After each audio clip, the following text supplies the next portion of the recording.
મિત્રો, આજથી લગભગ 200 મિલિયન વર્ષ પહેલાં આ દુનિયા ખૂબ અલગ હતી।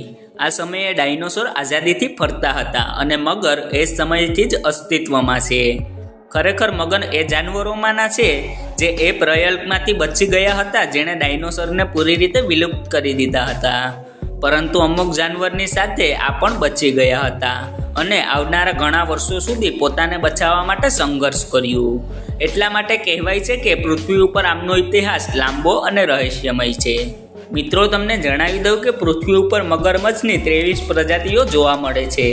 જોકે ઓસ્ટ્રેલિયામાં ફક્ત 2 પ્રજાતિઓ જોવા મળે છે, જેમાંના એક છે મીઠા પાણીના મગર, જે દુનિયામાં બીજે ક્યાંય નથી જોવા મળતા। સાથે જો બીજી પ્રજાતિની વાત કરીએ તો તેને મોહાના મગરમચ્છ તરીકે ઓળખવામાં આવે છે। સાથે મિત્રો, આ બંને પ્રજાતિઓ તાજા અને ખારા પાણીમાં પણ રહી શકે છે અને આમની બીજી પ્રજાતિઓ આફ્રિકા અને અમેરિકાની સાથે એશિયાના ઘણા પ્રદેશોમાં જોવા મળે છે। મિત્રો, મગર એક એવું જાનવર છે જે વિભિન્ન પ્રકારના વાતાવરણમાં રહી શકે છે, જેમાં ઝરણા, નદી અને તળાવની સાથે સમુદ્ર પણ સામેલ છે।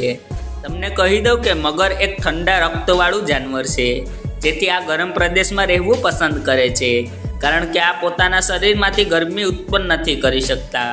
એટલા માટે લાંબા સમય સુધી આ નિંદ્રા કરે છે અને જ્યારે ગરમીનો મોસમ આવે છે ત્યારે જ આ બહાર આવે છે।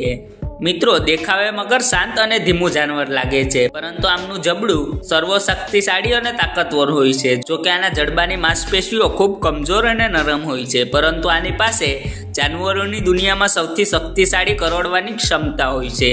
તમને જાણીને નવાઈ લાગશે કે ખારા પાણીના મગરની કરડવાની ક્ષમતા સિંહ અને વાઘથી 3 ગણી વધારે હોય છે, જેથી જો કોઈ જાનવર આના જડબામાં આવી જાય તો તેનું છૂટવું લગભગ અશક્ય છે। મિત્રો, મગર વિશે કહેવાય છે કે આ તેના ખોરાકને ચાવતા નથી, કારણ કે મગરનું જબડું વિચિત્ર હોય છે, જેથી તે બીજા જાનવરોના જડબા જેમ કામ નથી કરતું। એટલા માટે જ મગર તેના શિકારને ચાવ્યા વગર પેટની અંદર ગળી જાય છે અને પછી પેટની અંદર જ તેને તોડી અને પચાવે છે, જેનાથી આ જાનવરને પોષક તત્વો મળે।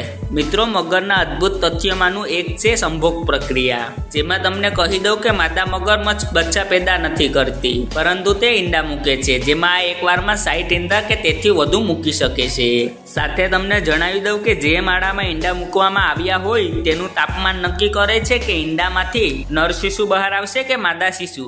જી હા મિત્રો, આ એકદમ સત્ય વાત છે। મેલ અને ફિમેલ માળાના તાપમાન અનુસાર થાય છે, જેમાં જો માળાની અંદર 32 ડિગ્રીથી ઓછું તાપમાન હોય તો માદા શિશુ જન્મ લે છે અને જો 32 ડિગ્રીથી વધુ તાપમાન હોય તો નર શિશુ પેદા થાય છે। સાથે શું તમે જાણો છો કે મગરમચ્છની ખેતીથી કેવી રીતે લોકો લાખો રૂપિયા કમાય છે? જાણવા માટે ઉપર આઈ બટન ઉપર ક્લિક કરો।